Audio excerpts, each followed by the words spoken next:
La mística ciudad de Jerusalén, quizá la ciudad más famosa de la historia de la humanidad. Una ciudad de cuyas raíces han crecido las tres grandes religiones occidentales, el judaísmo, el cristianismo y el islamismo. Una ciudad construida sobre la reliquia más poderosa y sagrada del Antiguo Testamento, el Arca de la Alianza.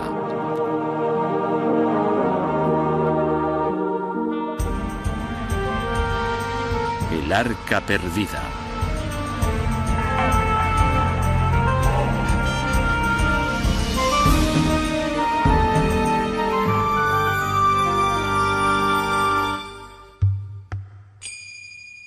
Hace 3000 años el Arca llegó a Jerusalén, donde fue venerada como la más sagrada de las reliquias, la materialización de la presencia de Dios en la tierra. Aún así, en algún punto lejano en el pasado, el Arca desapareció misteriosamente, encendiendo la llama de una búsqueda que ha inspirado a creyentes y a cazadores de tesoros durante milenios. Esta búsqueda sigue viva hoy en día como argumento en el género de la ficción. Deseada por cruzados, personajes místicos, arqueólogos y todo tipo de aventureros, la búsqueda del Arca Perdida de la Alianza ha seducido a generaciones enteras. Nuevas pruebas después de miles de años nos pueden mostrar el camino hacia el lugar definitivo en el que descansa el Arca de la Alianza y hacia la solución a uno de los mayores misterios de la antigüedad. Y en el monte Sinaí le entregó a Moisés las 2 tablas de piedra con la ley escrita por el mismo dedo de Dios. Y las cogió, y guardó la ley en el arca. Libro del Éxodo. El Arca de la Alianza, el recipiente sagrado que contenía las tablas originales con los 10 mandamientos, era, según la historia bíblica, el objeto más hermoso y poderoso del mundo. Tenía 2 codos y medio de largo, 1,5 de ancho y 1,5 de alto. Construida en madera de acacia, estaba recubierta por dentro y por fuera del más puro de los oros. En su tapa dorada reposaban 2 querubines enfrentados en silenciosa vigilia. El arca fue construida por los hebreos a los pies del monte Sinaí, y es el objeto descrito más detalladamente del Antiguo Testamento. Los planos, según Moisés, venían directamente de Dios. Entre las 2 figuras de la parte superior del arca, Dios se comunicaba con los sumos sacerdotes en forma de una gran bola de humo o de fuego. El arca era la prueba irrefutable, la señal y el sello de la presencia de Dios en la tierra. Tenía poderes legendarios: detener el curso de los ríos, derribar montañas, infligir enfermedades o destruir ejércitos.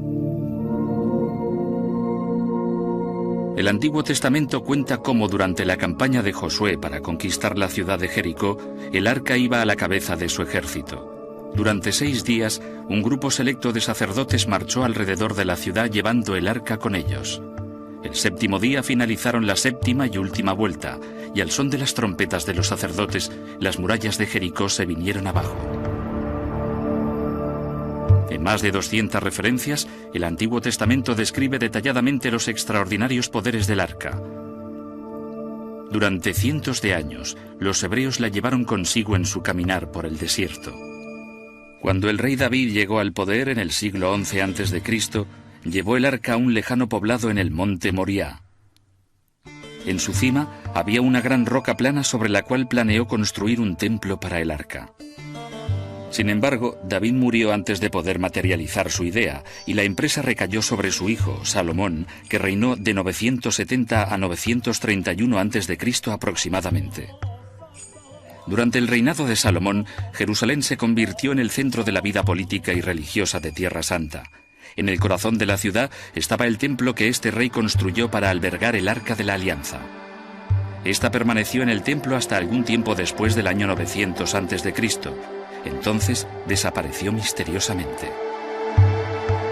Prácticamente no se vuelve a mencionar en la Biblia.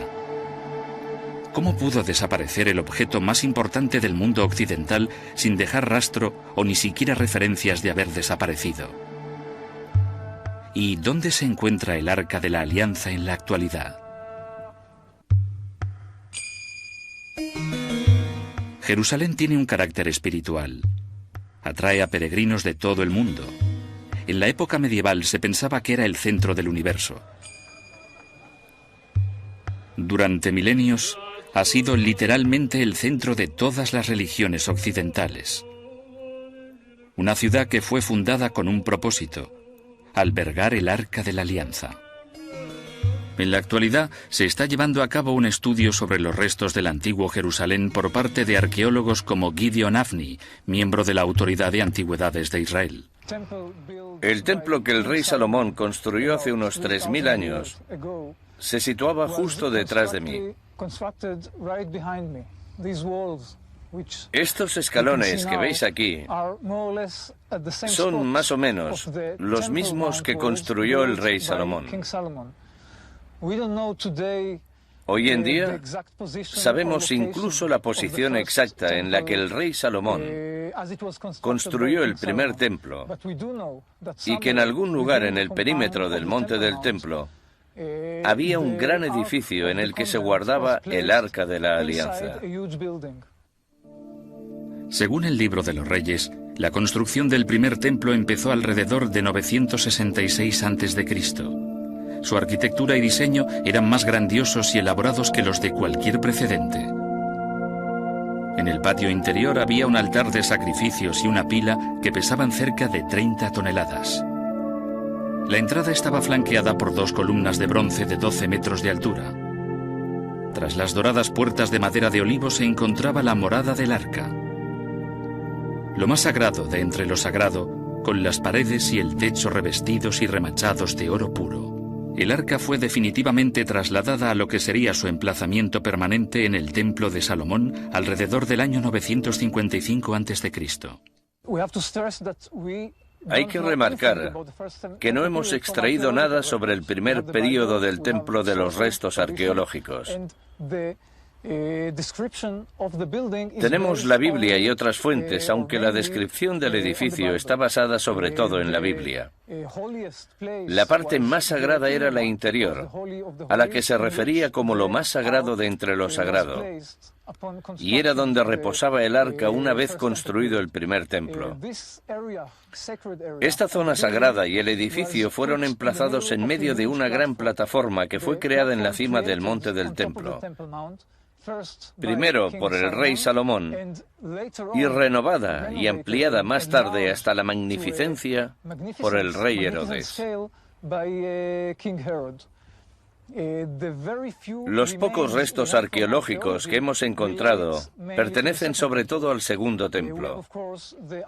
Como podéis ver detrás de mí, tenemos los muros originales del período del segundo templo, ampliado por el rey Herodes.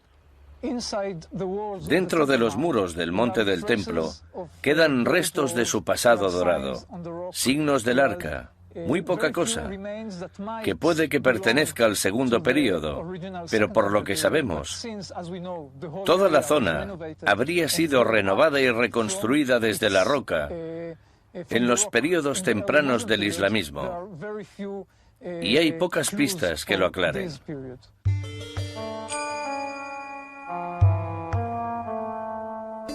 Según el Antiguo Testamento, el arca sagrada solo era sacada del templo una vez al año por el sumo sacerdote del Yom Kippur en el día de la expiación. En la actualidad, durante el Yom Kippur, en la cima del monte del templo suena una plegaria bien diferente. Bajo dominio musulmán ininterrumpido durante 1300 años, la mezquita de la Roca y de Al-Aqsa ocupan el emplazamiento del templo original. En el centro de la mezquita se encuentra la piedra conocida como Shetiyya, la piedra de la fundación del mundo, desde donde los musulmanes creen que Mahoma emprendió su camino hacia el cielo. Es el tercer lugar más sagrado del Islam, después de la Meca y Medina. También es el lugar en el que se supone que reposaba el arca en el antiguo templo de Salomón.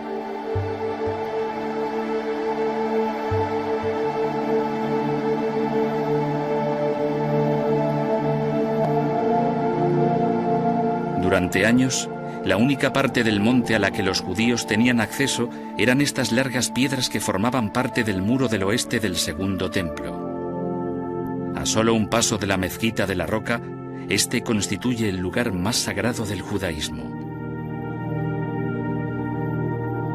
A pesar de sus diferencias, el judaísmo, el cristianismo y el islamismo tienen un elemento en común: todos adoran a un solo Dios. Y el concepto de ese Dios estaba materializado al principio en el Arca de la Alianza. Su poder domina los primeros libros del Antiguo Testamento, aunque tiempo atrás el Arca se desvaneció inexplicablemente. Durante más de 2000 años de búsqueda, se han tejido decenas de leyendas y teorías en torno a su desaparición. Mayoritariamente, se cree que el Arca desapareció en un momento de crisis, bien capturada por trofeo por un ejército conquistador o bien escondida en algún paraje secreto por sacerdotes del templo. El primero de tales momentos fue a finales del siglo X a.C., durante una invasión del faraón egipcio Shishak. De hecho, es sobre la teoría de Shishak sobre la que se basa la película En busca del Arca Perdida. En ella se descubre el arca en la ciudad perdida de Tanis, la capital de Egipto durante el reinado de Shishak. Sin embargo, esta teoría no cuenta con el apoyo de los expertos, quienes afirman que el ejército de Shishak nunca llegó a entrar en Jerusalén. Los historiadores sostienen que se pagó un tributo al faraón para mantenerlo fuera de la ciudad y que ciertamente dicho tributo no incluiría el más preciado y sagrado de los tesoros del templo. Si el arca fue sustraída, la teoría con mayor fundamento es que fue desmontada cuando los babilonios conquistaron Jerusalén en el año 586 a.C. Según el Antiguo Testamento, el líder babilónico Nabucodonosor y su ejército destruyeron el templo sagrado de Salomón y enviaron a los israelitas al exilio. La suerte del arca podría yacer en las actuaciones de los antiguos conquistadores, tal y como explican arqueólogos como Aaron Meir, miembro de la Universidad Hebrea de Jerusalén y de la Autoridad de Antigüedades de Israel. Lo primero que hacían los conquistadores cuando capturaban una ciudad era saquear los templos. Lo hacían por dos razones. Primero, si tenían el control del templo y desacreditabas al dios de la ciudad, era una muestra muy clara de quién mandaba. Y segundo, los tesoros se guardaban en los templos, y si la descripción del arca que aparece en la Biblia tiene algo de verdad, se trataba realmente de un objeto extremadamente valioso. Si me preguntas qué pudo pasar, a no ser que algún sacerdote con mucha determinación consiguiera llevarse el arca y esconderla en otro lugar, seguramente los babilonios se hicieron con ella, se la llevaron a los palacios de Babilonia y o bien la guardaron allí como un trofeo, o bien la fundieron e hicieron otros objetos de oro con ella. Sin embargo, hay un hecho del que no cabe la menor duda. Existen registros detallados de todos los tesoros que fueron sustraídos del templo y llevados a Babilonia, pero el arca no se encuentra en ninguno de ellos. Cuando los hebreos volvieron a Jerusalén en el año 583 a.C., iniciaron la construcción de un segundo templo, aunque no se menciona que el arca fuera reubicada en este nuevo santuario. A partir de este momento, no se vuelve a hacer referencia al Arca de la Alianza en las escrituras del Antiguo Testamento. La creencia de que el arca fue rescatada y escondida en una cámara secreta se ha convertido en el pilar fundamental de una búsqueda que se ha prolongado durante siglos.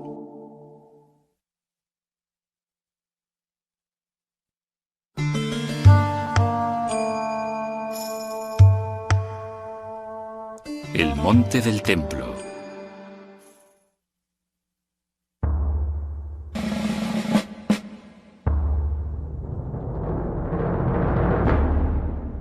Hace casi 1000 años, las cruzadas cristianas recuperaron el control de Jerusalén de manos de los musulmanes que habían tenido el dominio de la ciudad desde el siglo VII. En el año 1119 de nuestra era, un grupo de 9 nobles franceses que se hacían llamar los Caballeros Pobres de Cristo y del Templo de Salomón llegaron a Jerusalén. Se establecieron en la cima del monte Moriah, donde se había alzado en el pasado el Templo de Salomón. Los caballeros sostenían que su misión en Tierra Santa era mantener libre de bandidos el camino hacia Jerusalén. Sin embargo, raramente abandonaban el monte del templo, y en cambio comenzaron a cavar. Desde fuera de la mezquita de Al-Aqsa, los cruzados empezaron a excavar en la cueva natural que yacía debajo de la roca sagrada. La cueva, según la tradición islámica, se conocía como el Pozo de las Ánimas, un pasadizo que conducía a las entrañas de la tierra y que llevaba supuestamente a un tesoro custodiado por demonios. Los templarios estaban buscando el Arca de la Alianza. El Arca habría proporcionado a los templarios un gran poder político en aquel momento histórico. Cavaron y buscaron insistentemente el Arca de la Alianza, pero no la encontraron nunca. En 1126, los caballeros templarios regresaron a Francia sin la preciada reliquia. Sin embargo, quizá descubrieron algo igualmente valioso. El tesoro de Salomón que hallaron no fue el Arca, sino un conocimiento sobre arquitectura que inspiraría una nueva y revolucionaria corriente, el gótico. En épocas más recientes, los arqueólogos israelíes han descubierto la salida de un túnel que excavaron los templarios. El túnel se extiende por debajo del monte del templo, pero debido a las restricciones impuestas por las autoridades musulmanas no ha sido explorado. Quizá nunca se sepa lo que hay al final de esta excavación del siglo XII.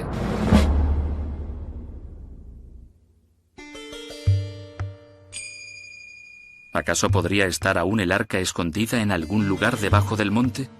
Esta fue la idea que lanzó en 1909 un intrépido aventurero británico llamado Capitán Montague Parker. Durante sus propias excavaciones, el escritor y arqueólogo Neil Silverman localizó la pista de la expedición de Parker. Las expediciones de Parker de 1909 a 1911 fueron, sin lugar a dudas, las expediciones más alocadas y ridículas que nunca se han llevado a cabo en Tierra Santa. Estaba encabezada por un aristócrata aburrido llamado Montague Bronslow Parker, quien se hizo acompañar por otro aburrido aristócrata británico y por algunos mercenarios de la guerra de los Boers. La expedición estaba dirigida por un místico finlandés llamado Walter Huvalius y su ayudante, un iluminado irlandés que ninguno de los dos se atrevió a aparecer por el Oriente Medio. Se contentaban con enviar las instrucciones por telégrafo. Parker empezó su excavación reabriendo pozos que ya habían sido explorados por el arqueólogo británico Charles Warren en 1867. Para su pesar, aquellos túneles que conducían a las profundidades del monte del templo no eran la cámara del tesoro, sino parte de un antiguo sistema de aguas de la ciudad de David. Un descubrimiento de gran importancia para los arqueólogos, pero inútil para Parker. Parker llegó a Jerusalén con la esperanza de encontrar el Arca en poco tiempo, pero las semanas se convirtieron en meses, y solamente descubría restos de vasijas de los asentamientos más antiguos de Jerusalén. En 1911 apareció este artículo en el London Times. El grupo del capitán Parker seguramente es solo una asociación arqueológica, pero los rumores apuntan en otro sentido. Todo el mundo sabe que han gastado más de 60.000 libras en los últimos 2 años y que han estado cavando en 2 turnos para mantener los trabajos día y noche. Su objetivo es poseer el Arca de la Alianza y la corona y el cetro del propio rey Salomón.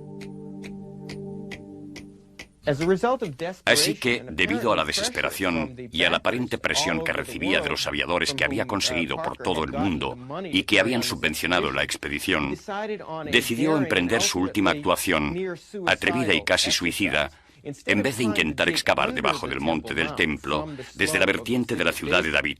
Sobornó al gobernador otomano de Jerusalén para que lo dejara entrar a la mezquita de la Roca para excavar bajo la piedra y el santuario más sagrados del Islam.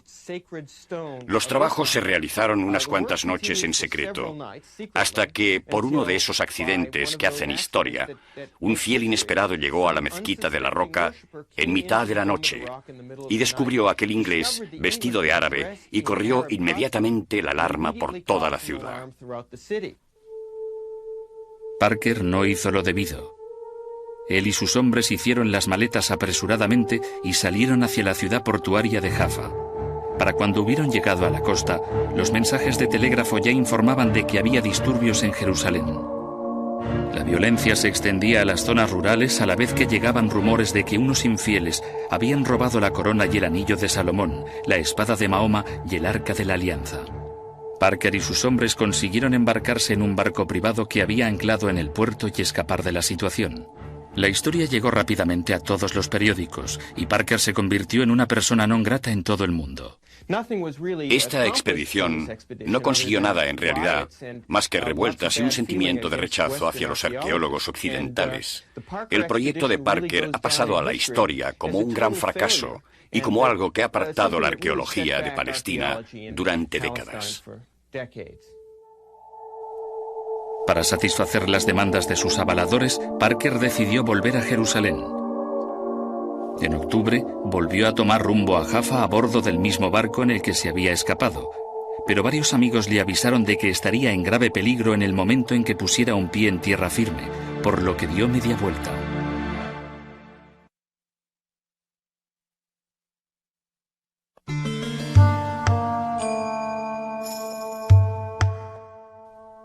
Viaje al sur.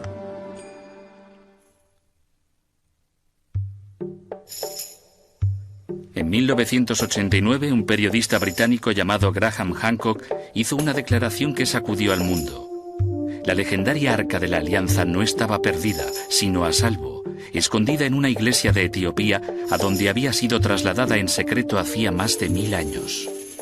En todo el mundo, solo hay un país en el que encontremos viva la tradición de adorar el Arca de la Alianza. Y ese país, por muy extraño que sea, es Etiopía. Lejano, en el corazón de África, un país antiguo y misterioso. Un país que tiene una población judía. Judíos etíopes autóctonos de los que no se sabe su origen. Ningún estudioso ha sido capaz de explicar de manera satisfactoria ni siquiera cómo llegó el judaísmo a Etiopía, ni cuáles son sus orígenes. Además, Etiopía es un país cristiano. Fue uno de los primeros países del mundo en convertirse al cristianismo, aproximadamente en el año 350 después de Cristo. Así que tenemos dos antiguos caminos paralelos, el judaísmo y el cristianismo, que discurren conjuntamente en el país. Ambas fes veneran el Arca de la Alianza, y ambas creen firmemente que ésta descansa actualmente en una pequeña capilla anexa a la iglesia de Santa María de Sion, en Aksum.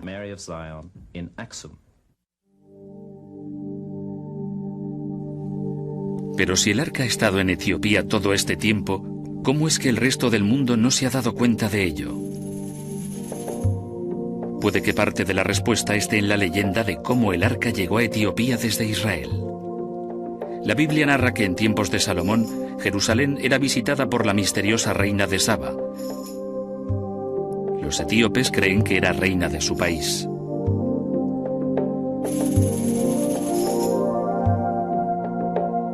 La leyenda del arca y su relación con Etiopía ha sido el objeto de estudio al que el experto y director del Instituto de Estudios Semíticos, el etíope Dr. Ephraim Isaac, ha dedicado toda su vida. Quizá las leyendas más elaboradas e interesantes que se han desarrollado alrededor de historias de la reina de Saba se encuentran en el libro La Gloria de los Reyes. Después de que la reina de Saba viniera de visita y el rey Salomón la sedujera, volvió a su tierra natal.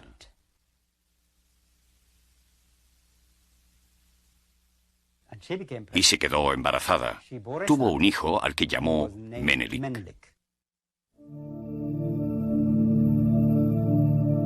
La leyenda etíope cuenta cómo años más tarde, Menelik fue a visitar a su padre a Jerusalén para ser educado. A pesar de la insistencia de Salomón en que se quedara, Menelik volvió a Etiopía con el hijo primogénito del sumo sacerdote. La leyenda cuenta que se llevaron consigo el arca y que la guardaron en un templo que se convertiría más tarde en la iglesia de Santa María de Sion en Aksum. Es una historia fascinante y es fundamental tanto en la tradición de la Etiopía moderna como en la de la antigua Etiopía. Y esos pensamientos, esas creencias, han influido en la actitud de Etiopía hacia el antiguo Israel, hacia la religión de Israel, según la propia leyenda, Junto con Menelik vino la creencia en un solo Dios. ¿Es eso cierto? Como estudioso, siempre se intenta llegar a una verdad que es en realidad algo muy relativo. Es una historia que está ampliamente recogida y respetada en la tradición etíope. Yo no voy a decir si esta historia es verdadera o es falsa, porque yo lo que intento es comprender cuáles son las raíces de dicha historia.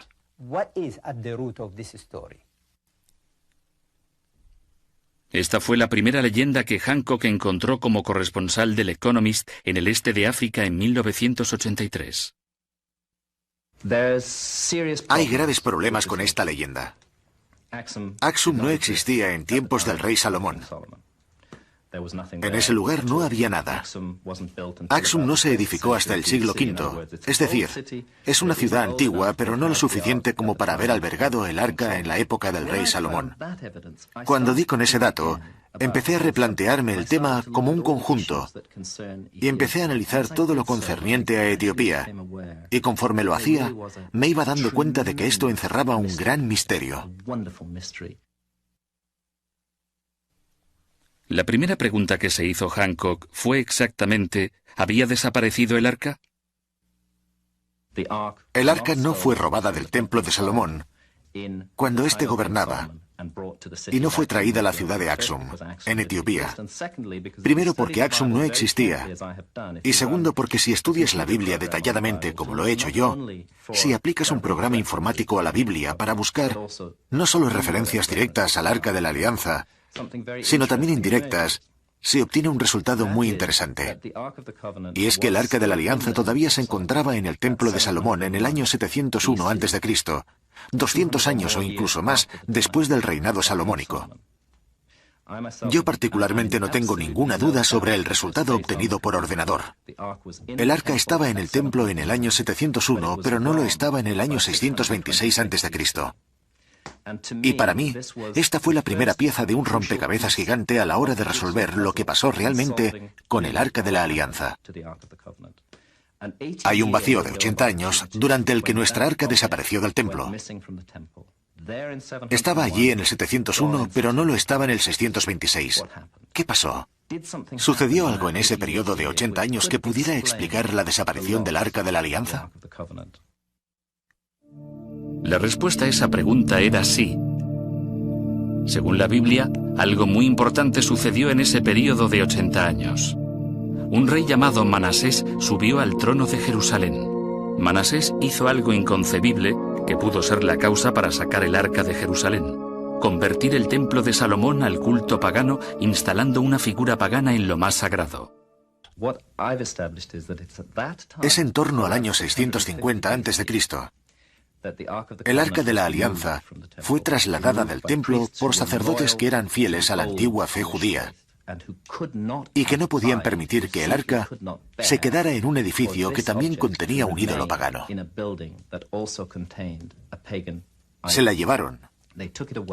Y lo que yo he establecido es que se la llevaron fuera de la tierra de Israel para evitar el riesgo de que se contaminase con los pecados de Manasés. Pero, ¿a dónde se la llevaron? Los devotos sacerdotes pudieron haberse llevado el arca a la isla Elefantina, enfrente de la moderna ciudad de Asuán, en el río Nilo. En Elefantina emerge otro gran enigma arqueológico. Allí se construyó un templo judío alrededor del año 650 a.C., exactamente en la época que Hancock señala para el traslado del arca desde el templo de Salomón en Jerusalén.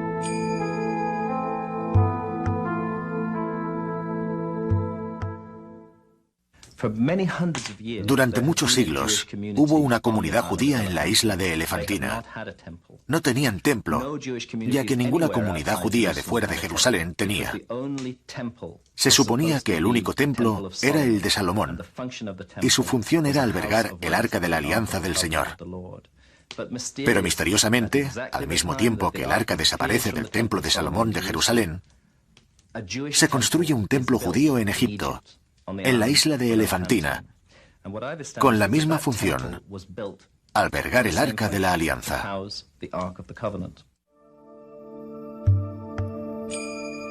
Según la investigación de Hancock, el arca permaneció en Egipto, en la isla de Elefantina, durante más de 200 años. En este periodo, los babilonios conquistaron Jerusalén, destruyeron el templo y forzaron a los judíos al exilio. Cuando los israelitas volvieron para construir el segundo templo, la fe judía había cambiado. El arca ya no era la materialización de Dios. Por contra, ésta se había convertido en un símbolo innecesario para alabar a una deidad invisible y omnipresente. Ya no era necesaria la presencia del arca, aunque, como es de suponer, no fue olvidada. Y aquí viene otro enigma. ¿Qué pasó con los judíos que vivían en la isla de Elefantina? Una comunidad ingente. Se desvanecieron sin dejar rastro en la historia. No hay pruebas de que fueran masacrados. Simplemente parece ser que hicieron las maletas y se fueron. Y pienso que eso es exactamente lo que hicieron. Recogieron sus bártulos y se fueron llevándose el Arca de la Alianza consigo, sin ir hacia el norte, donde había un Egipto hostil, ni volviendo a Jerusalén, que ya los había olvidado, sino yendo hacia el sur, siguiendo el Nilo hasta las fuentes del Nilo Azul, que es el lago de Tana, en las montañas de Etiopía. Allí fue donde se llevó el arca en torno al año 410 a.C., cuando desapareció el culto judío de Elefantina. Y aquí es también donde entra en juego otra pieza de este rompecabezas, ya que en el lago Tana, en Etiopía, en una isla llamada Tanakirkos, encontré una variante muy interesante de la tradición mayoritaria de la leyenda de Salomón, Saba y Menelik. En la isla de Tanakirkos se encuentra en la actualidad un antiquísimo monasterio cristiano cuyos monjes todavía recuerdan su pasado judío. Cuentan que el Arca de la Alianza fue llevada a la isla y que permaneció allí durante 800 años. Estas son las elevadas piedras del altar que supuestamente se utilizaban para hacer sacrificios ante el arca.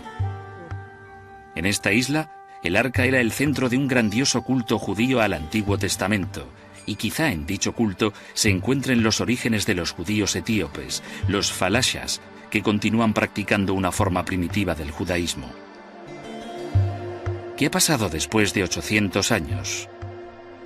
Etiopía se convirtió al cristianismo y el rey cristiano llegó con sus fuerzas a Tanakirkos. Se llevó el arca a Aksum y la ubicó en la iglesia de Santa María de Sion, donde ha estado desde entonces.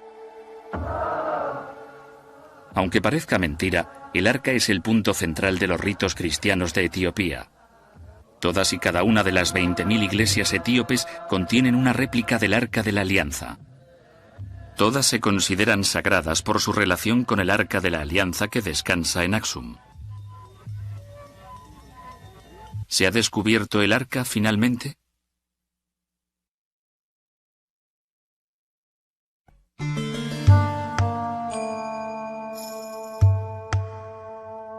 El santuario.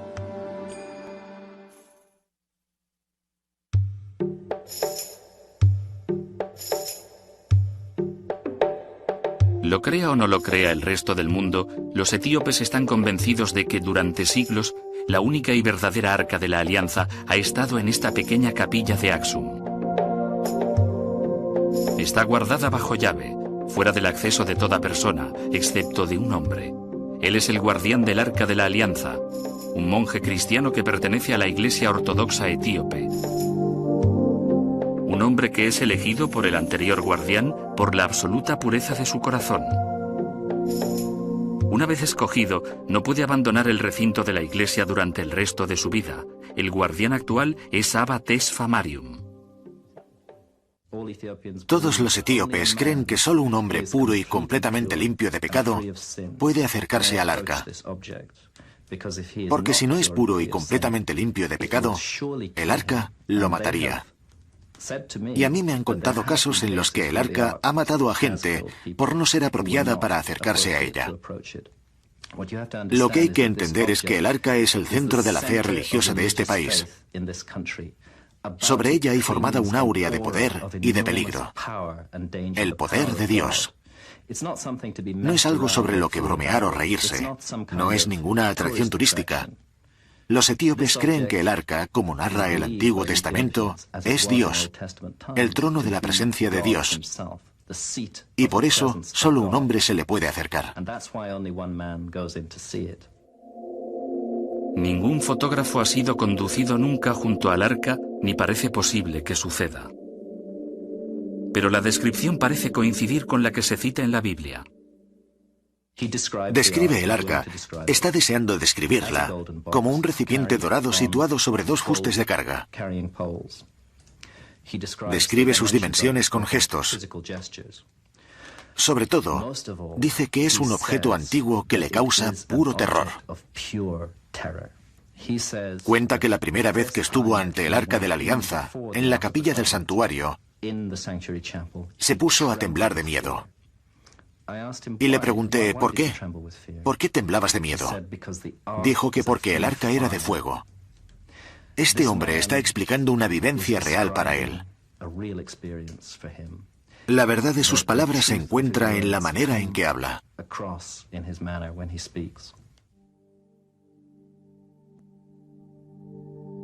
Hancock cree que ha encontrado el arca, pero dar prueba de ello más allá de una duda razonable puede ser imposible. La tradición etíope prohíbe cualquier examen directo.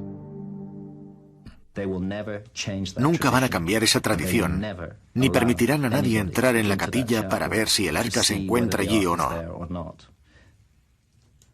Sería un craso error entrar de incógnito, ya que los etíopes matarían automáticamente a esa persona. No se trata solo de un monje. Él, por supuesto, es la única persona que entra a ver el arca, pero en el complejo monástico de Aksum hay un destacamento militar permanente armado hasta los dientes, que está siempre ahí para asegurarse de que nadie infrinja las normas de seguridad bajo ningún concepto. Lo que ha hecho el señor Hancock es algo fascinante e interesante. Pero como estudioso, tengo que decir que no creo que haya ninguna prueba evidente de que el Arca de la Alianza fuera llevada desde Jerusalén hasta Elefantina. La evidencia circunstancial sugiere claramente que el arca se encuentra en Etiopía. Yo, después de todo, no veo el virus que me causa un resfriado para saber que estoy resfriado. Los síntomas son suficientes para decirme qué es lo que me pasa. Los síntomas aquí, un país entero que venera el Arca de la Alianza, un proceso histórico muy clarificador que lleva el Arca a Etiopía, han demostrado muchas cosas, demasiadas para ser ignoradas. Han mostrado de manera firme que el Arca de la Alianza se encuentre probablemente en Etiopía. Quizá algún día las afirmaciones de Hancock puedan ser probadas.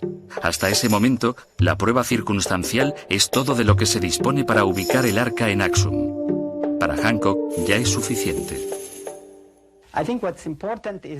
Yo creo que lo importante es comprender las creencias, tanto desde la perspectiva de los antiguos judíos, por lo que ocurrió con el arca, como desde las creencias en Etiopía, sobre dónde está, para respetarlas. No creo que haya ningún estudioso que me pueda convencer sobre su paradero. Y no hay ningún estudioso que me pueda convencer de que no está en Etiopía tampoco. Solo tenemos que disfrutar de esta fascinante tradición, respetarla y dejarla como está.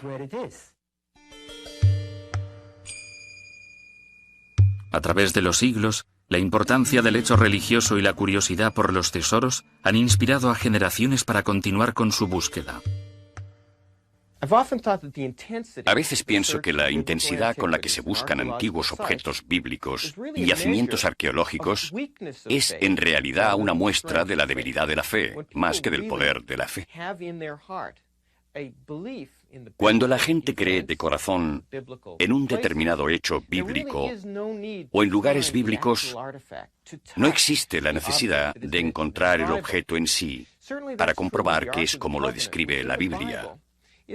Por lo menos, eso es lo que ocurre con el Arca de la Alianza.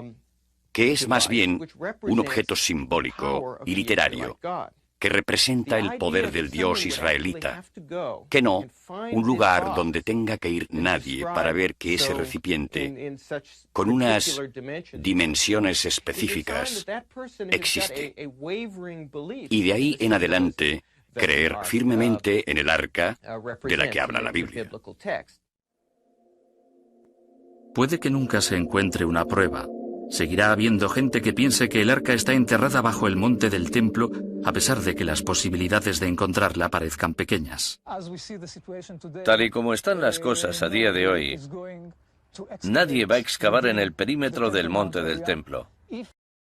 Si hay alguna cavidad escondida que no fue encontrada por los exploradores previos y de la que no se tiene constancia en la actualidad, quizá algún día alguien que haga por accidente una zanja en lo alto del monte o alguien que tenga que hacer una excavación encuentre alguna cosa. Pero hay muy pocas posibilidades, creo yo. Aunque vivimos en una ciudad llena de sorpresas, y quizá algún día, en el interior del monte del templo o en algún otro lugar de Jerusalén, hagamos un nuevo hallazgo, encontremos una nueva pista, algo que nos proporcione algún tipo de información o conclusión sobre el arca. ¿Por qué sigue la gente buscando el arca? Porque es un objeto tan mágico y tan fantástico que para nuestra época moderna, con lo aprendido a través de películas y fantasiosas descripciones, uno puede hacerse una idea de lo que podría ser si todavía existiera. Por supuesto, no hay manera de probarlo. Y hasta que no puedas probar parte del proceso o la existencia real del arca, en realidad puedes decir lo que quieras, que está en Etiopía o que está en un almacén del ejército de los Estados Unidos. De todas maneras, en gran parte pertenece todo al mundo de la pseudoconciencia fantástica.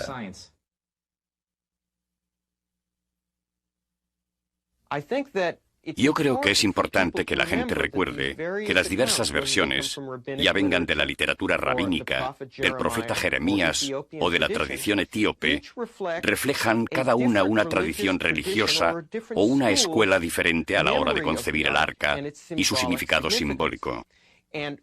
Y te lleve donde te lleve esa concepción, ya sea el Monte Nebo divisando Tierra Santa, al propio Jerusalén o a un lugar lejano como Etiopía, cada una refleja una idea de lo que le pasó al carácter sagrado de aquel primer templo, más que la verdadera ubicación del Arca de la Alianza.